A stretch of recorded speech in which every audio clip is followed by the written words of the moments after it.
Hey guys, Haddy the Creator here, creating something new to share with you. In today's video, I am doing something a little bit different. Some of you may be aware that I also have another channel where I make little videos and skits with my kids over on Bouncy Bounce Kids. So one thing I'm always on the lookout for is little costumes and things that we can use to incorporate into a story. So while I was thrift shopping, I found this sword that I'm showing right here. It kind of had some cool design features and some little detail work and stuff that I thought would be fun to paint. I bought this sword for $1. Figured it was worth $1. Basically just wanted to give it a new look and paint it over and make it look a little bit cooler.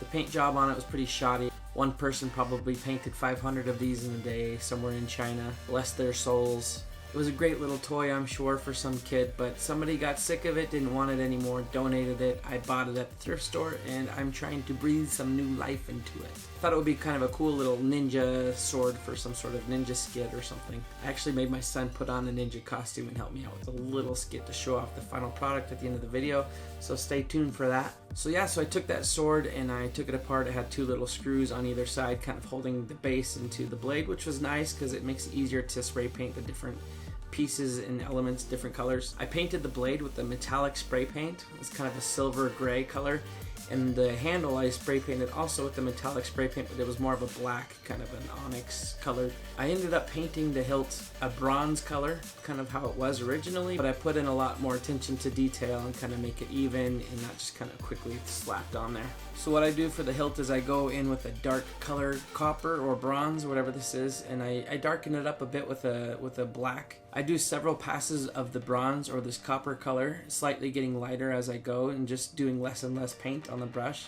The whole thing's basically dry brushed, which is a method where you take most of the paint off of the paintbrush and then you brush it over all the details and all of the areas that stick up, kind of pick up the paint, and then the areas that are deeper in within the crevices and things that you don't want to be painted and stay dark, they stay dark and they don't pick up the paint. It's a pretty cool method to paint things. I then do some dry brushing and painting on the handle part or the inner part with a metallic blue color. And there's also a few little different details like the eyeballs of the dragon, and then there's a little oval looking jewel down at the bottom that I also painted with that blue. Now I'm just doing lots of different layers of a slightly lighter and lighter bronze, doing a little bit of highlights in different areas, and then I am gonna try to lighten that blue a little bit with a little bit of a different lighter color, this aluminum paint here, and just pretty much finishing up the hilt and just doing some last touches. So the hilt looks pretty cool. Now I'm moving on to the blade.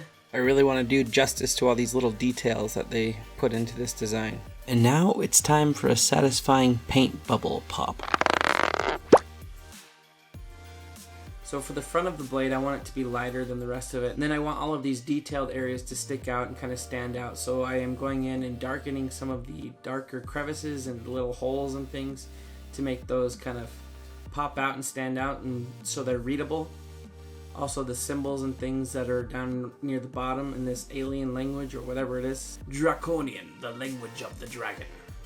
Who knows what it is. So I make sure I get some dark paint in the crevices of those as well, do some dry brushing, get the front of the blade lighter so that's what's making contact with stuff when it's being whacked with the front of the sword. I apologize too for the quality of this video. This is one of the last things I filmed with my phone before I got my new camera. I do have a better camera now, and I almost didn't even use this video, but I figured, hey, I recorded it, I might as well use it and throw it together. Hey, what happened? It stopped playing. Oh, it's done. So I actually have the finished sword here. It turned out pretty cool. I'm still learning how to use my camera, so autofocus is just on right now, but this is the sword.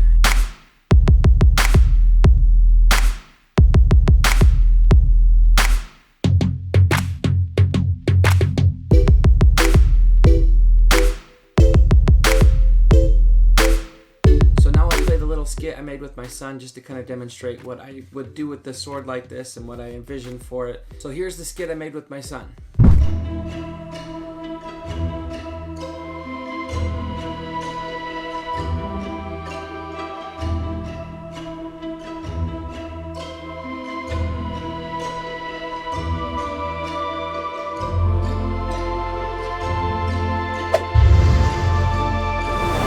So yeah, it's just a quick little teaser skit, kind of an idea of something I might make with the sword like this, and the reason why I like to buy things like this and paint them. Not only are they fun little props to paint, but I like making skits and telling stories with my kids. It's a lot of fun. I appreciate you taking the time to watch this video. Go ahead and subscribe if you like this content. I also do a lot of drawing. Got to use those creative juices wherever you can, know what I'm saying? I don't really want to be hindered on this channel in a niche and only have to draw or only have to paint props or whatever it is, because I like to do all sorts of creative projects. So I'm kind of a jack of all trades, master of none at this channel. I love drawing the most. That's probably what I'm the most proficient at, but I love doing all sorts of other things, and I have all sorts of ideas of things that I would like to try. So stay tuned for a lot more creative projects. Thank you so much for investing your time in me, and I will do my best to get better and improve my content and to post regularly.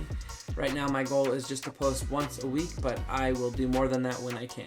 My main goal for this channel is to help motivate others, to collaborate with other artists, and to build a community of like-minded individuals where we can build off each other, and to promote learning and to keep learning myself, to not let myself get comfortable in doing the same mundane things over and over again, but to branch out and to develop new skills in other areas that I have interests in. So thanks so much for checking out my video, and I will catch you later.